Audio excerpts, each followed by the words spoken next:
परंतु दुर्दैवाने 4 लोकांना ह्याच्यामध्ये प्राण गमवावे लागले.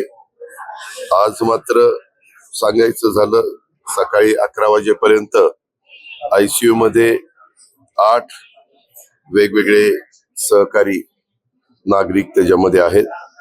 जनरल वॉर्डामध्ये 8 आहेत. डिस्चार्ज जवळपास 33 जणांना देण्यात आलेला आहे. अशा प्रकारची 49 टोटल आहे. आणि यामध्ये जे काही 4 जण होते त्या सर्वांना त्यांच्या डेड बॉडीज संबंधितांना हँडओव्हर करण्यात आलेले आहेत. जे दवाखान्यात आता ऍडमिट आहेत त्यांच्याशी आम्ही बोललो.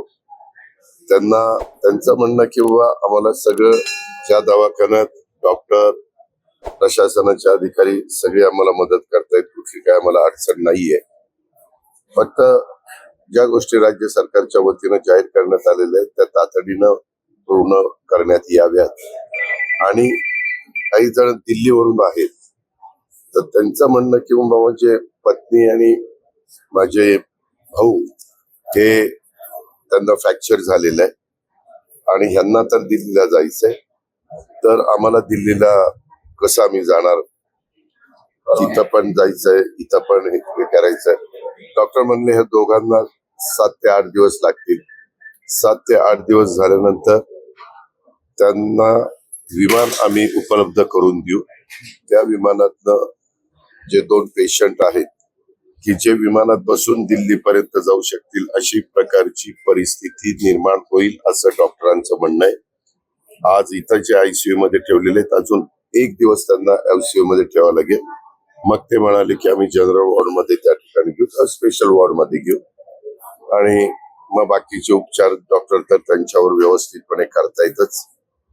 आणि काही त्यांच्या इतर गोष्टी त्यांनी सांगितल्या काहींनी, त्या पण व्यवस्थितपणे सरकारच्या वतीनं पार पाडल्या जातील. त्यामध्ये मी स्वतः गार्डियन मिनिस्टर म्हणून लक्ष घालीनच घालीन, परंतु जिल्हाधिकारी, आमचे मुख्य कार्यकारी अधिकारी, आमचे आमदार सुनील शेळके इथल्या प्रांतावर जबाबदारी दिलेले प्रांत पण सतत यांच्या सगळ्यांच्या संपर्कामध्ये अशा प्रकारची ही सगळी परिस्थिती आहे.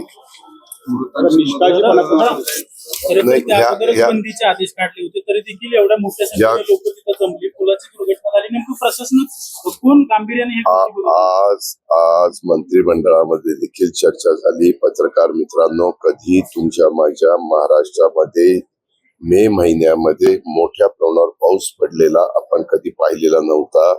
7 जूनला मृग नक्षत्र निघाल्यानंतर पावसाची परिस्थिती वाढत जाते. त्यावेळेस बुशी डॅम असेल, आपला विशेषतः मावळ असेल, आपला माळशेज घाट असेल, आपला मुळशी असेल, बोरवेला असेल, या सगळ्या जुन्नर, खेड, आंबेगाव या सगळ्या भागामध्ये सह्याद्रीचा दऱ्याखोऱ्याचा हा सगळा परिसर, डोंगराचा परिसर, धरणांचा परिसर आणि त्याच्यामुळे इतके मोठ्या प्रमाणावर धबधबे निर्माण होतात, झरे निर्माण होतात. लोक रविवारचा शनिवारचा दिवस असल्यानंतर फिरायला म्हणून बाहेर पडतात. वास्तविक आता जिथं जिथं महाराष्ट्रात इतर पण ठिकाणी, मी आता ह्या गोष्टींचे ह्या स्थळांची नावं घेतली, परंतु सातारा, कोल्हापूर, सांगली या सगळ्याच भागामध्ये, महाराष्ट्रातल्या सर्व भागात, इव्हन कोकणामध्ये सिंधुदुर्ग, रायगड, रत्नागिरी, ठाणे वगैरे या सगळ्या भागामध्ये अशा पद्धतीचं निसर्ग सौंदर्य लोकांना पाहायला मिळतं. त्याच्यामुळे लोक तिथं आकर्षित होतात. मी आता काहींना विचारलं की तुम्ही दिल्लीवरून, मग हा स्पॉट कसा तुमच्या लक्षात आला? ते म्हणले आम्ही रीड बघितलेले होते. मोठ्या प्रमाणावर वेगवेगळे जण रीड तयार करतात आणि त्याच्यामधनं त्यांच्या पाहण्यात आलेलं होतं. आणि काहींनी असं सांगितलं की आम्ही चिंचवडमध्ये राहतो, आम्ही पिंपरीमध्ये राहतो, अर्ध्या तासाच्या अंतरावर होतं म्हणून आम्ही त्याला प्राधान्य दिलं. काही जण म्हणले की तिथं दर्शनाच्या करता तो क्रॉस करून पलीकडे दर्शनाला जातात, त्याकरता देवाच्या दर्शनाच्या निमित्तानं त्या ठिकाणी आम्ही गेलेलो होतो. असं प्रत्येकाने आपापल्या परीनं सांगितलं, परंतु त्याची कॅपॅसिटी नसताना फार मोठ्या प्रमाणावर नागरिक त्याच्यावर राहिले गेले आणि त्याच्यातनं ही सगळी दुर्घटना घडली. वास्तविक अनेक ठिकाणी प्रशासनाने हे धोक्याचे ठिकाण आहे, इथं कोणी थांबू नये किंवा येऊ नये अशा पद्धतीने सांगितलं तरी देखील संख्या जास्त झाली तर पोलिसांचं पण ऐकलं जात नाही.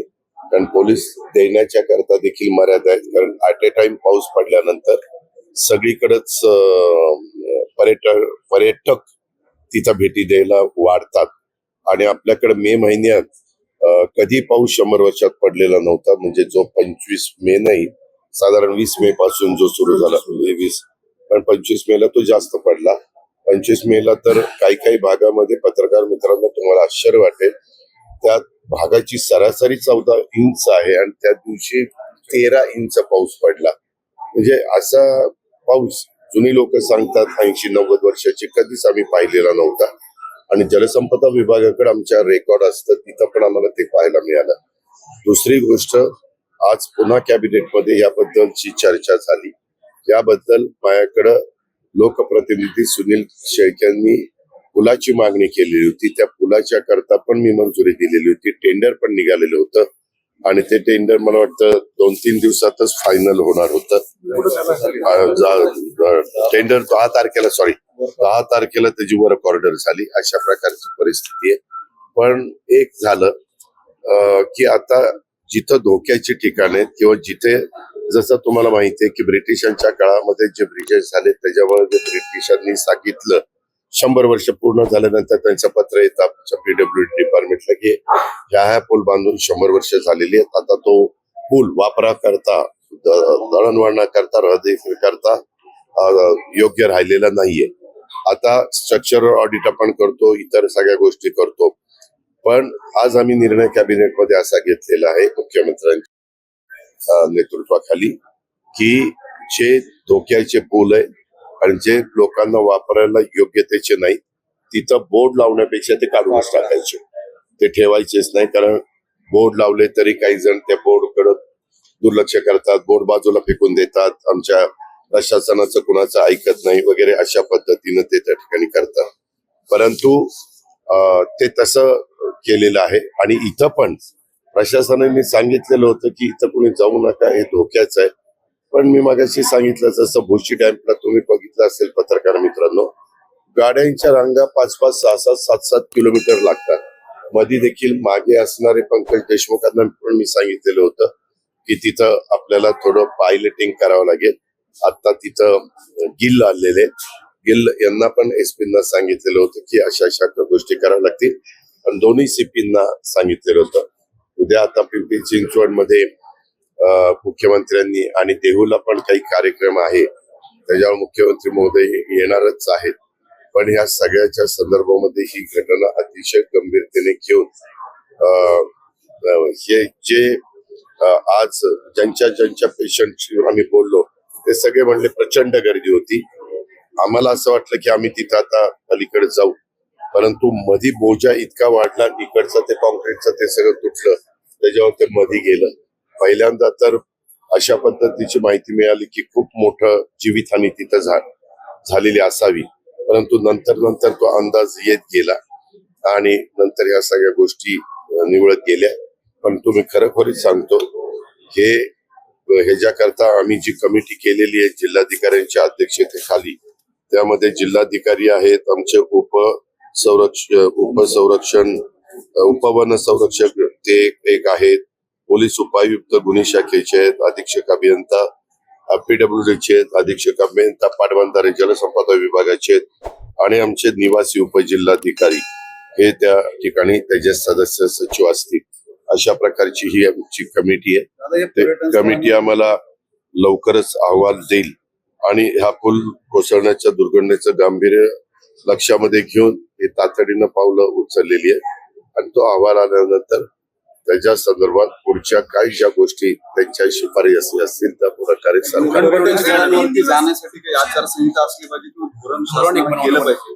सिक्युरिटीच्या संदर्भात किंवा बरोबर आहे, परंतु जातात तिथं चढतात, तिथं दरी असते किंवा तिथं धबधबा असतो, तिथं खाली उभ्या राहण्याचा प्रयत्न करतात. ही गोष्ट देखील तेवढीच खरी आहे, ही आपल्याला नाकारता येत नाही. पण आता आम्ही ह्या झालेल्या घटनेच्या वरून मी आता सांगितलं तशा प्रकारचा निर्णय घेतलेला आहे की हे जिथं धोक्याचं असेल तिथले सगळे ब्रिज काढायचे, बाकीच्या पण ब्रिजचं स्ट्रक्चर ऑडिट करायचंय आणि त्याची कॅपॅसिटी वगैरे सगळ्या गोष्टी तपासून घ्यायच्या.